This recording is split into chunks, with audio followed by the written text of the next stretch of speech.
So we are going to cover sort of the latter part of pregnancy, birth, what happens kind of immediately right after birth, and a few more technologies that we hadn't looked at before. So if you recall, yesterday we left off at the end of the embryonic phase, those first 8 weeks. The remainder of the time that a woman is pregnant is referred to as the fetal phase. So we stop calling the baby an embryo and start calling it a fetus, but it's the same structure, we just changed the name. And we could generally divide a pregnancy into 3 chunks of time. Each of them is approximately 3 months long, giving you approximately 9 months in total. Now the first part of this, and we call them trimesters. You have semesters at school because we cut the year in half. These are trimesters because we're cutting them in 3. So the first trimester includes embryonic development, those first 8 weeks, plus a few more weeks after that, up to the 12th week, of general body growth. Now, we already talked about embryonic development, so I'm not repeating myself there. But remember, those first 8 weeks is when all sorts of cool stuff happens. That first week is the fertilized egg making its way through the fallopian tube, going through segmentation, turning into a blastocyst, implanting in the uterus.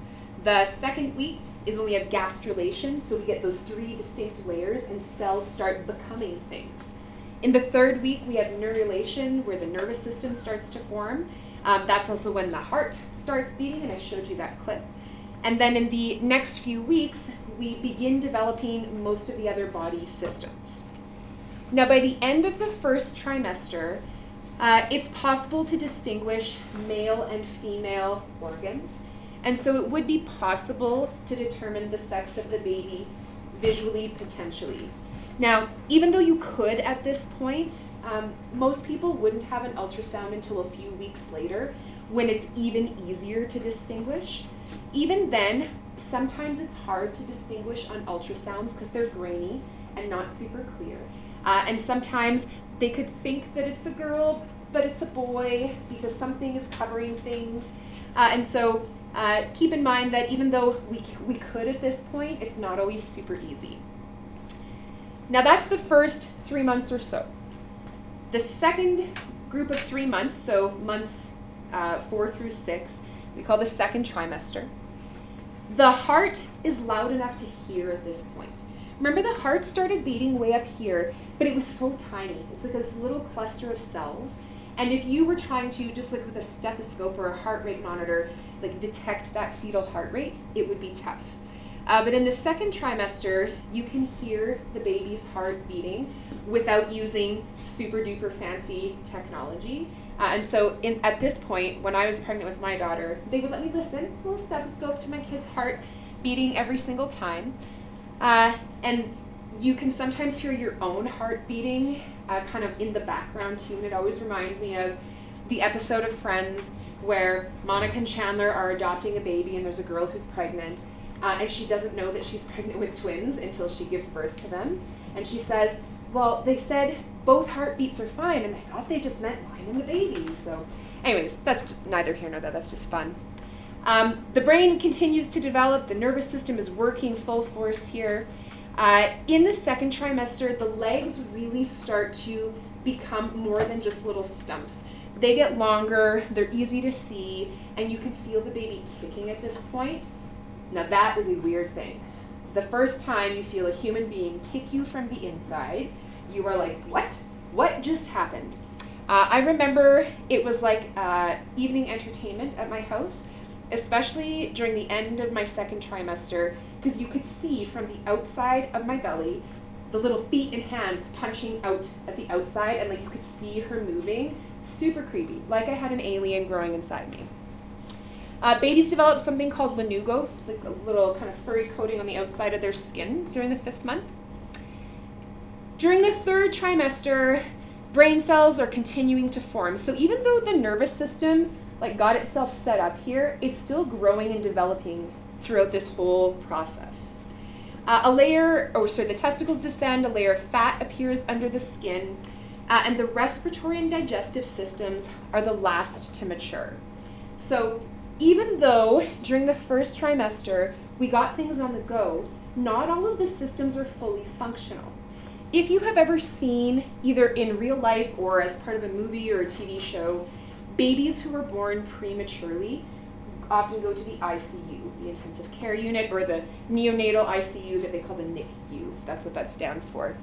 And often the reason is they can't breathe and they can't digest food the way a fully grown baby could. So they need to be on a ventilator, often have a feeding tube, sometimes just one of them, sometimes both. They need to be in an incubator frequently because they might not have developed that layer of fat under their skin to help insulate them and maintain their body temperature effectively. But because those things happen at the very end of pregnancy, babies who are born prematurely might not have finished developing all of those things. Sometimes babies are born prematurely and everything is fine, everything is super fine. But the more premature a baby is, the higher the risk is. If you ask a doctor sort of like, what's like the cutoff for probable survival, most of the time you would get an answer of about 27 weeks. 27 weeks means there's a decent chance that survival might be possible. Not 100%, I mean, it's never 100%. But before 27 weeks, it's not likely that a baby born that premature would survive. And if you think about how soon that is, 27 weeks is 13 weeks too early. It's like 3 months too early. So it would be at the end of the second trimester, beginning of the third. That's the potential survival cutoff. Obviously, the longer the baby stays in the uterus developing, the better. Until a certain point that I'll tell you about later on, where it's too long and they need to come out. But at the end of the third trimester, about 266 days or 40 weeks after the fertilization of one single ovum, you get a human being of several teramillions of cells. So we started with one cell, and now we have teramillions, which is a huge, huge number. Tera is the thing that comes after giga, so you probably know giga because it's gigabytes, like for your data on your cell phone. Next level up in the exponents. Anyone have questions they want to ask about any of this? Okay. So, we need to talk about teratogens. These are substances that could cause structural abnormalities, especially during the first 8 weeks of pregnancy. Notice I didn't say only, I just said especially. It's especially dangerous in the first 8 weeks of pregnancy because that's when everything is getting started. So for example, if something didn't start developing correctly with the nervous system in week 7, it's not going to fix itself in week 14. And so because the beginning is when things are getting started, often the effects of these teratogens are worse if the baby is exposed to them in the first 8 weeks. If the baby is exposed later, it doesn't mean there's no effects, and sometimes they're just as bad, but often they're worse in the beginning. So these are just a few. There are way more things than this, but these are sort of some common things that are discussed.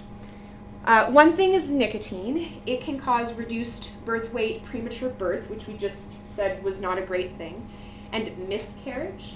A miscarriage is when the baby is spontaneously sort of aborted way too soon. The contractions happen, the baby is expelled from the uterus. Alcohol is a big factor in terms of a teratogen. It can cause babies to be underweight, have a short stature, so height.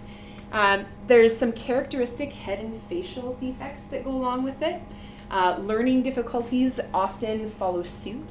And there's a sort of a spectrum of disorders called fetal alcohol spectrum disorder, FASD, perhaps you've heard of. And I put this picture here because it highlights some of the features that you might see in terms of head and facial defects if a baby is exposed to alcohol. So things like different folds around the eyes, a flat nose bridge, an upturned nose, a smooth philtrum, which is the space between your nose and your lip, and a thin upper lip. Please don't take that to mean if you have one of those that you have fetal alcohol spectrum disorder. These are just some of the things that are often characteristic, but certainly not definitive. There are some examples of medications that can act as teratogens. One in particular that I'll mention is thalidomide.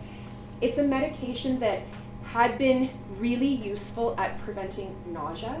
And you might know that women who are pregnant often suffer from, they call it morning sickness, but mine was at night, where you just feel nauseous, like you're on the verge of probably throwing up most of the time.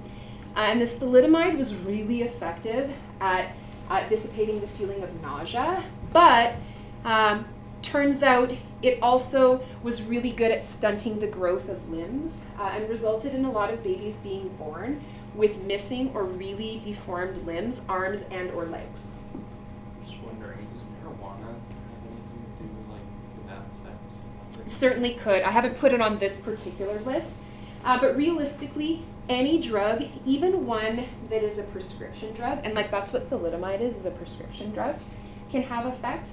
I know that I was warned quite severely about if I had a cold, what types of cold medication I should and shouldn't use. And so the general rule is less is better. Even medications for simple things, like this was just a little pill for nausea, make you not feel sick, can have super serious effects. And there's lots of drugs that probably haven't been studied as much as they should, because you kind of can't be like, hey, could you smoke weed while you're pregnant and then let me know how it turns out? So a lot of the evidence we have is anecdotal, right? We saw this happen and we correlate it with what was going on with the mother's lifestyle before that. There's another kind of whole section called the torch pathogens. The torch is an acronym for a bunch of different pathogens. So these infectious pathogens that can cause issues for mom and baby. So there's this Toxoplasma gondii one, treponema, rubella, cytomegalovirus, the herpes simplex virus. You don't have to memorize this name. I'm just telling you what torch stood for. But these types of infections, if the mother has them, can be passed through the placenta to the baby, and they can cause inflammation of things like the brain, the lungs, and if tissues are inflamed, they probably aren't functioning well, might not continue to develop properly. There's a potential for an increased risk of type 1 diabetes with some of these infections. And I'm being very generic here because I just wanted to give you some concrete things that could happen. Now, does anyone have questions about this? All right, so yesterday when we talked about the placenta, these are the bad things that can cross the placenta. There's all those good things, oxygen, glucose, antibodies, but these are some of the bad things that can cross too. Now, when the baby is ready to be born, parturition is the name for the process. There is some positive feedback in your endocrine system that's associated with it. So we're going to look at the endocrine part first, the hormone part first, and the actual events associated with giving birth or labor on the next slide. Now this is just a page right out of the digital textbook, page 523. And I believe I put this in the printed notes, right? Yeah.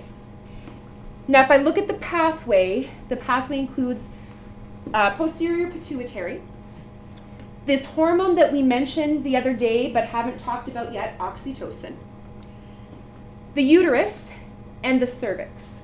That's our pathway.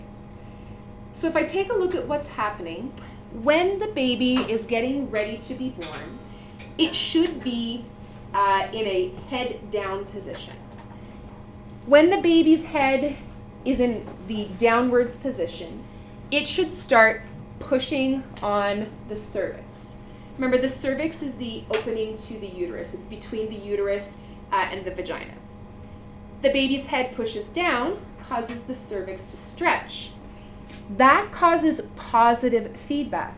So in a negative feedback scenario, the result of the pathway would shut the pathway off. But in this case, it's going to stimulate more. So the baby's head pushes down, the cervix stretches, and that stimulates the uterus to contract, which pushes the baby down, which stretches the cervix even more. And so we get on this positive loop. On the other side of the pathway, the cervical stretch also stimulates the posterior pituitary to produce oxytocin. Now remember, it's not actually making oxytocin. The hypothalamus is making it and sending it through a neuron to the posterior pituitary. Oxytocin stimulates more uterine contractions, which pushes the baby's head down, which causes the cervix to stretch, which stimulates more contractions and more oxytocin. Eventually, if all goes well, all of this contraction and pushing down will help the baby be delivered, and then there will be no pushing on the cervix. And so the pathway will end itself once the baby is delivered. There's also a little loop right here.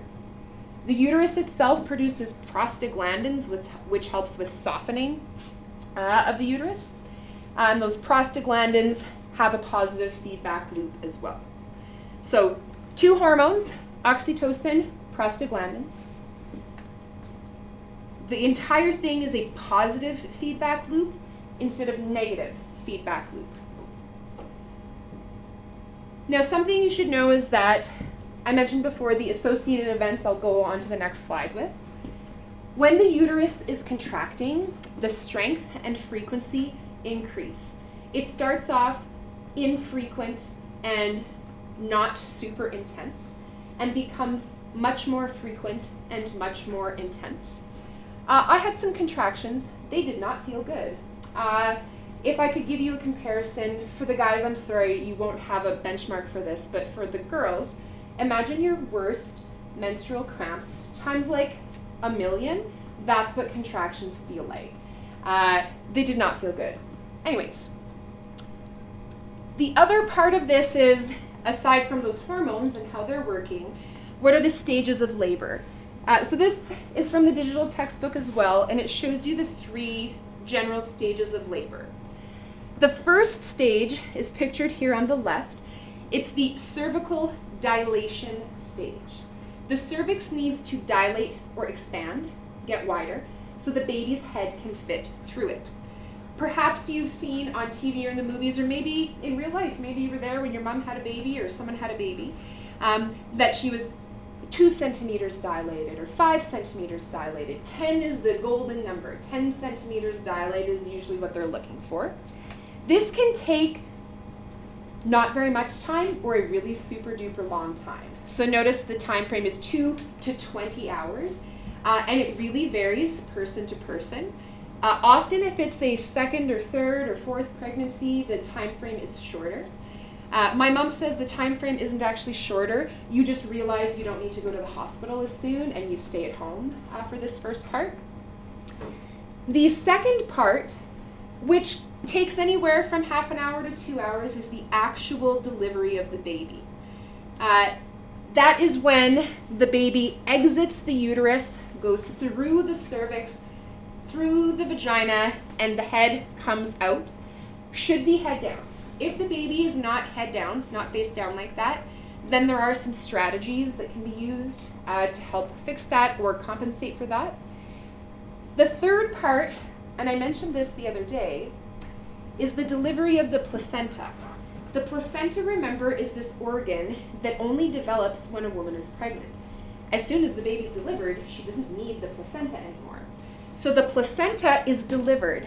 The uterus will continue to contract, and the placenta will detach from the wall of the uterus and be delivered just like the baby. So it should follow the baby out. Now, theoretically, this umbilical cord is still attached to the baby. Most of the time, as soon as the baby is born, the baby is delivered, they will cut the umbilical cord.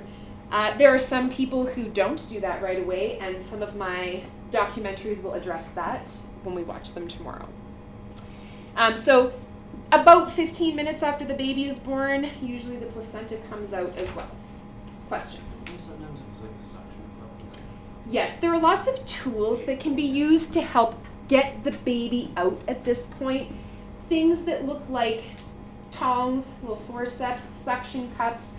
There's lots of tools that can be used to help pull the baby out if it's getting stuck at that point. The goal is always use the least amount of intervention necessary because it's better for the baby. There's other technologies too that can be used. I'm going to show you just a couple of them because I can talk knowledgeably sort of about them. So these are just two technologies associated with parturition, so associated with the delivery. The one on the left is a C-section, a cesarean section. I can tell you about this because I was there when it happened, sort of. I had to be put to sleep. But it's a surgical operation for delivering a child by cutting through the wall of the mother's abdomen. It's sometimes necessary if the baby comes by breech. So if its legs are down instead of its head, or if the mother has a really small pelvis, like the baby's head is too big and might not fit, or if there's an infection, or if there is a medical emergency, which was my scenario. So I'll tell you a little bit about this. We're going to watch a C-section in the documentary we watch tomorrow. And in a standard C-section, mom is awake while it's happening. They put up a little curtain so that you can't see what's happening because they're going to cut your abdomen open. I, of course, was like, could you leave the curtain down because I'd kind of like to watch. And my husband is over there like, I might pass out. I don't know if I should watch this. But I'm like, I'm gung-ho. I just want my baby to be delivered. I needed a C-section because I got induced because my baby was late by a while and she still wasn't coming out. They thought the cord might be wrapped around her head, so we decided on a C-section. Everything's fine. To have a C-section, they need to numb the bottom part of your body. So mom is supposed to be awake because you're supposed to be numb from sort of the waist down so they can do their little operation, get the baby out. But they put mine in wrong and it froze my diaphragm and I stopped breathing. It was terrifying for me for like 15 seconds because I knew I couldn't breathe, but you can't talk when you can't breathe. So I'm like trying to gesture to the people that I can't breathe. They think I'm just freaking out about the C-section, which was the least of my concerns. And then I panicked, and then I slapped the nurse, and then I woke up and had a baby and threw up all over everything. Because, the important part of the story is, here, we'll go to inducing labor. My baby was 2 weeks late. She was supposed to be born on February 29th, and it was March 7th, and she was still not born. So we go to the hospital, and they gave me oxytocin through a drip. So they gave me like an IV, put oxytocin in it to help get my contractions going. And that was going okay until they thought her head was wrapped up with the cord and things were not going well. So this was my reason. I was 2 weeks beyond my due date, and they were worried about the health of the placenta here. Then, later in the day, my water broke, and she still wasn't coming out, so double reason here. Other reasons people induce labor can have to do with medical conditions, infections, high blood pressure, placental abruption. There's a ton of reasons why you might want to get labor going if it's not going naturally. So anyways, I started having contractions, and I'm fairly cranky. They don't feel good. I told you this part. So I told my husband to go to McDonald's and get me my chicken. And he was like, but it's 9 o'clock in the morning. I don't think they're serving. And I was like, I don't care. And he got them to make them one somehow. So I ate a McChicken from McDonald's at like 9:30 in the morning. And if I had known I was going to have a C-section, I would have limited food intake. Even then, it wouldn't have been a big deal, except they had to put a tube down my throat because I stopped breathing. So because I didn't know that was going to happen, I got this McChicken swirling around down here. When I woke up from my C-section, which I was supposed to be awake for, and I was so bummed that I missed, I threw up all over my husband and my new baby. And that's my story. Anyone want to ask anything there? That's okay. My husband phoned everybody to tell them that I won't be at work the next day because I worked the day I gave birth. Yeah. And he forgot to hang up, so my whole family heard. Oh, C-section. that's awesome. They didn't hang up, but They should have. Do you know what? Husbands are really stressed out the day that babies are born. you can't control anything. And you would think the mom would be stressed out, but I feel like he was 20 times more stressed out than me. You were sleeping. Well, and I joked earlier on that I was a little nervous about giving birth and I wished I could just go to sleep and wake up and have a baby, and I got my wish. So, now, once baby is born, happy, healthy, nobody dies. Lactation is something that should be happening so that the baby can eat. Now this is another figure that I've taken from your digital textbook, 15.16. that shows the pathway for lactation. So once the baby is born, the baby should nurse. The baby nursing means they have to put their mouth on the mother's nipple and areola, and that stimulates sensory neurons that are there. We know about sensory neurons from before.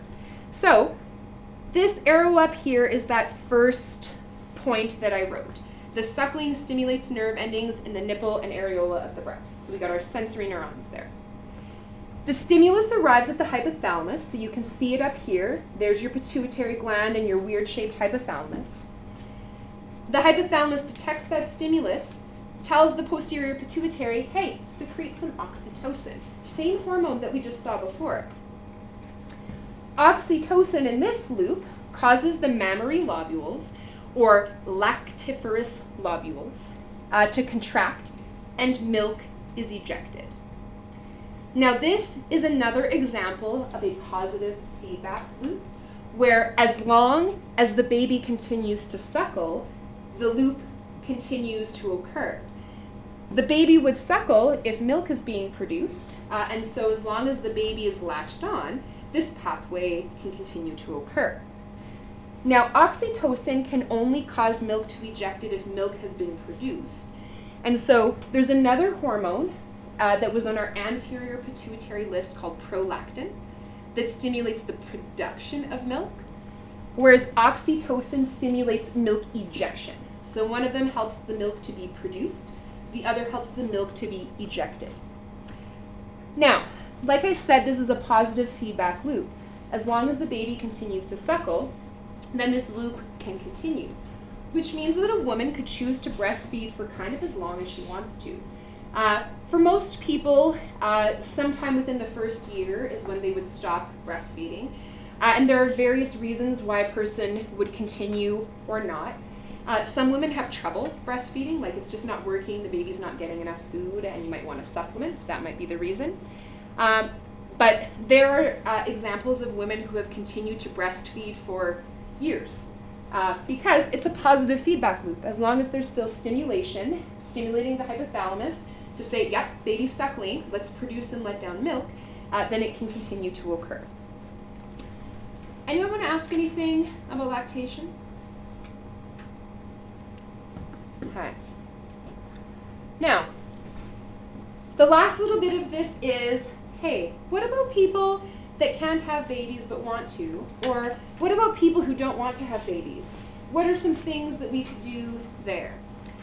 Now, just as a reminder, because we talked about STIs way back in the beginning when we talked about reproductive structures, STIs, or sexually transmitted infections, can, among other things, affect the passage of the egg. If an STI somehow blocks or inflames the fallopian tube, the egg can't get to the uterus. They could certainly affect passage of sperm, either in the male reproductive system, if tissues are inflamed or blocked there, or in the female reproductive system, thinking the fallopian tube again, they have to get through it to find the egg. Lots of STIs can affect implantation by damaging the endometrial lining, so the inner lining of the uterus. So people might say, well, I'm looking for help having a baby. So here are some technologies that people might consider. Disclaimer, like I would give in other scenarios too, I'm not telling you to do these things, I'm just telling you about these things. These are just 4 things that people have done. There are many other technologies that I'm not going to be able to discuss, but these are just a few of them. If a person is sterile, it means that they can't have kids at all. If they're infertile, it just means that it's not likely that they will. So if people are in one of these 2 boats and they still want to have their own biological children, here are some things that they could consider. The first, probably the most commonly talked about technology, is in vitro fertilization, or IVF. That's a medical procedure where an egg is fertilized by a sperm in a test tube or somewhere else outside the body. Then we'll take our little embryo and implant it in the woman's uterus. Artificial insemination, you heard about conveniently from Clara today, is where we inject semen into the vagina or directly into the uterus of the female. And if you're doing this with cows, it sounds like there's a catalog I can order semen from. Yeah, so, because there's like allogenetics in here. Yeah. It's like a massive, and there's like allogenetics in Brooks. Yeah. And it's basically just like a huge, like, cattle sperm bank, I guess. So, like, you can get. And it comes in a straw. Yeah, so it'll come in like a straw about this long, and when you actually breed the cow, you'll take it out and heat it up for 35 seconds, and then you put it in like, it's like a big syringe about that. Yeah. Like real small. So And squeeze then, it in. Yeah, you put it inside, and then you have 7 minutes to get it implanted in the cow, and you have to get it through the 3 rings in her cervix. This is very elaborate. I don't think you can order human sperm from a catalog like that. We do IVFs too, like embryo transfer. Yeah. Sounds like a huge thing too. If you have like a really fancy cow, lots of people will flush her. So every time she comes in, you have an extra, can't remember, they like implant extra hormones to have her pass more than 1 egg. Yeah, I'll actually mention that down here. Flush Yeah. all her eggs and then make a whole bunch of embryos and make them embryo-laced cows. It sounds like they do with cows everything that I'm talking about here. Yeah, it's a lot of the same stuff. A surrogate is another choice. A surrogate is a woman who we would call the surrogate mother who bears the child for other people. So for a surrogate, she would just be the uterus, but somebody else's fertilized egg would be implanted into her uterus. Sometimes a surrogate also acts as the egg donor, kind of depending on the scenario. And then Clara mentioned this, superovulation. It's the drug-induced production of multiple eggs for use in assisted reproductive technologies like in vitro. So getting the woman to produce a whole bunch of eggs so we can harvest them all, make a bunch of embryos. And that's the same procedure that's often used with IVF in humans. Normally, a woman ovulates just 1 egg per cycle. So if we want to have multiple eggs, we have to have lots of FSH telling me to develop a bunch of follicles. So normally it's just 1 at a time, but for humans this would be usually an injection. When I saw it on a TV show, they were always giving themselves injections in like the hip on the side, and man had to do it and give the lady the injection. Now the other side of the story is, what about if you don't want to have a baby? What are some strategies or technologies that are possible? The first one is the most effective one. Don't have sex, won't have baby. Yeah. Sorry, I'm just wondering. So Yeah. Could you like hypothetically like alter a baby's genetics through an AI? Like could you make like an alpha? Yeah. human? Yeah, you know what? I'll go back to that slide. So there has been quite a bit of discussion about genetic engineering of embryos because it is definitely possible. And the question really in the designer babies arena isn't can we? Because we can. Like we have the technology to do it. But should we? Should we do this? Because with our limited knowledge of how the entire human genome works, who knows, maybe the gene for pretty colored eyes that you're trying to get for your baby also is going to give them a disorder that we didn't anticipate down the line. So do people know how? You betcha people know how to do it. But there's quite a bit of ethical debate. Anytime it involves humans, it gets very touchy in terms of what we're allowed to investigate because we're playing with people's lives. Yeah. So, with our cattle, obviously, since cows is like a little less technical aspect of it, but we get so specific, like I said, like we'll get so specific down to the shape of their neck, but sometimes we can get as specific as personality with some of our cows, because we have 20 cows, and they've all, like some of them are on their 8 calves, so we've tested all kinds of different holes on them, all kinds of different genes, and we know stuff, like we know traits that will always come out with some cows, like we've got this one cow, number 10, no fail, she'll have an attitude problem with her cat every time, so like we have to pick bulls with more docility, but especially because of the competition aspect of showing cattle, we will be that specific. Yeah, like you're gonna pick like color and Oh, yeah. size and I don't know, hoof shape. Yeah, but we get like super specific, Yeah. especially down to personality and stuff. It's you know, it's interesting that It doesn't seem to cause any ethical issues for cows, but as soon as it's people, everyone's like, whoa, whoa, you can pick the color of your cow, but you can't pick the color of your human baby. Yeah.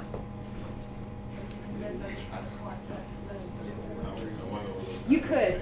I had purple contact lenses. Those are the most awesome things ever. All right, let's finish this, then we'll have a little break. I was saying before, abstinence, seriously, I'm sure you've heard this, if you don't want to have a baby, abstain, and then you won't, unless you're Jane the Virgin from that TV show where she goes in for a routine medical procedure and accidentally gets artificially inseminated. That's a weird scenario. I'm not saying it couldn't happen, but like, you've got a pretty good chance of no baby if there's no sex. Some other technologies, surgical sterilization is a technique. For a female, a tubal ligation would be an example of this. It's a surgical procedure for female sterilization, which involves severing and tying the fallopian tubes. It's fairly invasive. It can't be done as an outpatient procedure. Maybe it can now. Last time I checked, it couldn't. But it's to prevent eggs from being able to get to the uterus. Egg can't get to the uterus, can't develop. A vasectomy is a much more common procedure. You've probably heard of these before. The vasectomy can be done as an outpatient procedure where you just go into the doctor's office, they put in a bit of freezing and do this small little piece of surgery. It's the surgical cutting and sealing of part of each vas deferens. They can be reversed theoretically. I'm not sure why you would want to do that twice, but a tubal ligation probably cannot be reversed, not easily anyway, at least way less easily than a vasectomy. Hormonal contraception we've mentioned before. I mentioned the birth control pill when we talked about the menstrual cycle. There are some other variations of this. There's a patch instead of a pill, a vaginal ring instead of a pill. But they all have sort of in common the idea that they contain man-made estrogen and progesterone, and the hormones inhibit the natural cyclical process because they have negative feedback on FSH and LH. So those hormonal contraceptives, typically what they're trying to do is stop the body from ovulating so that no egg, no potential baby. There are also physical and chemical barriers that could be used, something like spermicide. It's a contraceptive substance that often comes in like a foam or a gel that is intended to kill or immobilize sperm before they enter the uterus. It could be used alone or with a barrier method. A barrier method would be something like a condom or a diaphragm. The goal of those is to prevent sperm from reaching the egg, so to kill them or block them from reaching the egg. Now, these are just some examples. This is certainly not a comprehensive list, but I tried to cover the ones that you had probably heard of before. Now, if you have questions you would like to ask here,